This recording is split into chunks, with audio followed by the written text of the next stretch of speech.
সাবরিনার জন্য একটা ভালো চাকরি জোগাড় করা যায় না বাবা? আমি চেষ্টা করছি খালাম্মা। মেয়েটার কষ্ট দেখে আমার আর সহ্য হয় না বাবা। 15,000 টাকা বেতন পায়, 8,000 টাকা তো বাড়ি ভাড়াই চলে যায়, আর 7,000 টাকার দিকে কি সংসার চলে বলো বাবা? আপনারা কী করে যে চলছেন আমি বুঝতে পারছি না খালাম্মা। টিউশনি করে আরও 2,000 টাকা পায়, অনেক কষ্ট হয়। 1,000 খানেক টাকা তো তোমার খালুজানের ওষুধের জন্যই চলে যায়। তুমি মাঝে মধ্যে টাকা পয়সা না দিলে যে কি হতো। খালাম্মা, আমি যে আপনাদের টাকা পয়সা দিই এটা সাবরিনা যেন কোনোভাবেই জানতে না পারে। ও যদি জানে তাহলে কিন্তু আমার সাথে সম্পর্কই রাখবে না।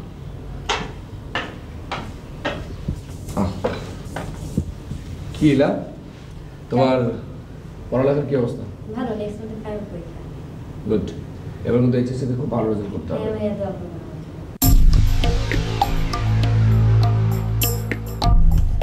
গাড়ি ড্রাইভ করতে অসুবিধা হচ্ছে? কেন অসুবিধা হবে কেন?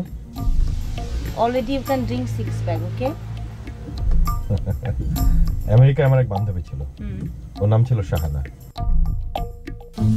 ও আমাকে বলতো নীলকণ্ঠ, আমি নাকি বিষ খেয়ে হজম করে ফেলতে পারি। নীলকণ্ঠ সাহেব, দয়া করে সাবধানে গাড়ি চালান।